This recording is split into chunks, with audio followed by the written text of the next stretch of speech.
नमस्ते प्यारे बच्चों, स्वागत है आपका रामरूप शर्मा चैनल पर। मैं हूँ रामरूप शर्मा और आज जो मैं आपको वीडियो लेके आया हूँ वो चैप्टर जो आपका केमिस्ट्री में, अगर आप एनसीईआरटी की बुक यूज करते हैं 10th क्लास में है सीबीएसई बोर्ड में, तो चैप्टर नंबर 5 है।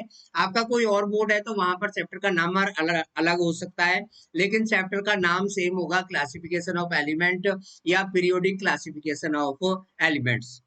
सबसे पहला क्वेश्चन इस चैप्टर में ये बन जाता है कि हमें क्लासिफिकेशन की जरूरत क्यों पड़ी। तो इसलिए पड़ी, आपने देखा होगा अगर आप किसी मेडिकल स्टोर पर भी जाएं तो उनके डिफरेंट डिफरेंट बॉक्स बने हुए होते हैं और अलग अलग तरह की दवाइयां अलग अलग बॉक्स में रखी हुई होती है। इसी तरीके से जब हम पढ़ते हैं और हमारे पास बहुत बड़ी लाइब्रेरी हो जाती है बुक्स की, तो हम उसमें भी डिफरेंट डिफरेंट कॉलम बना लेते हैं, रो बना लेते हैं। तो इसीलिए सभी एलिमेंट को सिस्टमेटिक तरीके से स्टडी करने के लिए, उनका यूज करने के लिए हमें जरूरत है पीरियोडिक टेबल की, और इसलिए पीरियोडिक टेबल को डेवलप किया गया।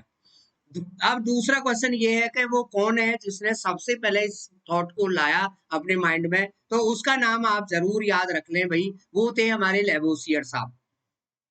ठीक है ना। इनको जो है केमिस्ट्री का जन्मदाता भी मानते हैं, फादर ऑफ केमिस्ट्री भी कहते हैं। और उसके बाद में भाई डाल्टन साहब तो कहीं भी कम रहने वाले थे ही नहीं। ठीक है ना। तो लेकिन इनके क्लासिफिकेशन को माना नहीं गया था, इसलिए हम इन्हें अर्लियर अटेम्प्ट कहते हैं।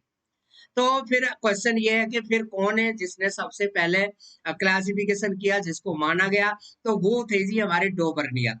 है ना, डोबर्नियर ने इन एलिमेंट्स को, हालांकि उस टाइम पर कम एलिमेंट थे, तो उन एलिमेंट्स को इन्होंने ट्राइड में डिवाइड किया, यानी कि तीन तीन के ग्रुप में डिवाइड किया।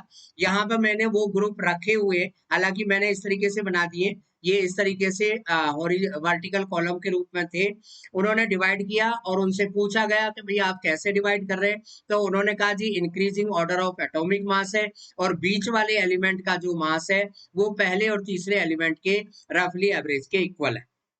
लेकिन वो इस डिस्ट्रीब्यूशन को केवल 3 या 4 ग्रुप तक ही ले जा पाए, और उसके आगे उन्होंने अपने रूल के अकॉर्डिंग डिस्ट्रीब्यूशन नहीं किया। उसको फेल मान लिया गया, रिजेक्ट कर दिया गया। ठीक है ना। और ये जो उन्होंने ट्राइड बनाए वो सभी एलिमेंट के लिए नहीं थे। उसके बाद में काफी सालों बाद में न्यूलैंड्स नाम के एक साइंटिस्ट थे, जो जिन्होंने अपना एक ऑक्टेव बनाया, न्यूलैंड ऑक्टेव्स उन्हें कहते हैं हम। उन्होंने अटेम्प्ट लिया और उन्होंने भी जो बेस रखा इन्हें बांटने का, वो increasing order of atomic mass ही रखा।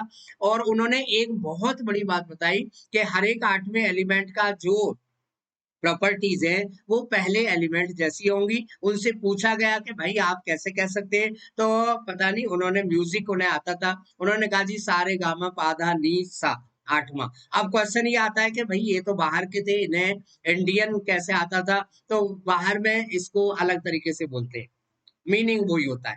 ठीक है ना। काफी अच्छा इन्होंने प्रयास किया, लेकिन लेकिन ये हुआ कि ये भी अपने रूल के अकॉर्डिंग केवल कैल्शियम तक ही रख पाए।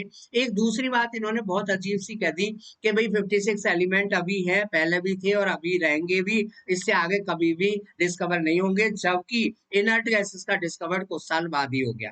तो ये भी जो है टाटा फिश, मतलब कहने का है कि रिजेक्शन में आ गया। लेकिन बहुत बड़ी बात वो कह गए कि हर एक आठवें एलिमेंट की जो प्रॉपर्टी है वो रिपीट होती है, और उस लॉ को न्यूलैंड पीरियोडिक लॉ नाम दिया गया। ठीक है। उनकी कमियां रही इसलिए रिजेक्शन हो गया। कमियों से, लिमिटेशन से क्वेश्चन आ जाता है बच्चे, और ये क्वेश्चन तो बहुत बारी आता है।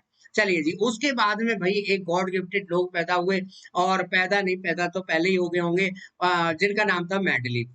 उन्होंने भी अपनी टेबल बनाई, और उनकी टेबल में देखिए उस टाइम पर क्या था कि ऑक्सीजन और हाइड्रोजन को सबसे ज्यादा रिएक्टिव एलिमेंट माना जाता था। तो उन्होंने सबके हाइड्राइड बनाए, सबके ऑक्साइड बनाए, और फिर उनको उनकी रिएक्टिविटी चेक की, यानी कि केमिकल प्रॉपर्टीज डिसाइड की। और एटॉमिक मास का इंक्रीजिंग ऑर्डर ही उन्होंने रखा। एक टेबल भी बनाई उन्होंने, 8 ग्रुप उसमें रखे और 7 पीरियड उसमें रखे। ठीक है ना। और उन्होंने काफी कुछ डिस्ट्रीब्यूशन अच्छा किया। सबसे बड़ी बात ये थी उनकी कि वो इतने बड़े ज्योतिषी निकले कि उन्होंने कुछ जगह खाली छोड़ दी, गैप खाली छोड़ दिए, और ये बता दिया कि भाई बाद में एलिमेंट डिस्कवर होंगे। यार न्यूलैंड के डर की वजह से नहीं, उनका अपना माइंड था, गिफ्टेड लोग थे यार, इन्होंने जो बोल दिया दुनिया में सच निकला। और ऐसा ही हुआ, है ना। स्कैंडियम गैलियम, ठीक है ना, ये दो नाम आपने सुने होंगे। तीन नाम थे, तीन गैप उन्होंने छोड़े थे, एका एका करके, यानी कि गैप उन्होंने छोड़े थे। इंक्रीजिंग ऑर्डर ऑफ एटॉमिक मास में था, टेबल इन्होंने बनाई थी, और इन्होंने फिर लॉ भी दिया था। लॉ तो आप ये कह सकते हैं न्यूलैंड के तरीके से दे दिया था।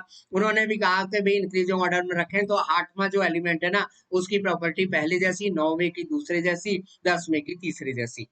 लेकिन ये भी बेचारे हाइड्रोजन की पोजीशन के लिए जस्टिफाई नहीं कर पाए। इन्होंने टेबल में सबसे ऊपर रखा, जबकि वो नॉन मेटल है, मेटल की साइड में रख दिया।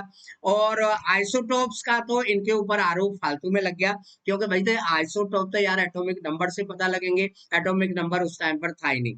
सेम स्लॉट में इन्होंने दो दो तीन तीन एलिमेंट भी रख दिए, वो भी गड़बड़ हो गई। और साथ के साथ एटॉमिक मास का जो इंक्रीजिंग ऑर्डर था, वो भी कहीं कहीं पर गलत प्रूव हो गया। और ये भी जो टेबल है रिजेक्शन में आ गई, लेकिन इसी टेबल से मॉडर्न पीरियोडिक टेबल बनी हुई।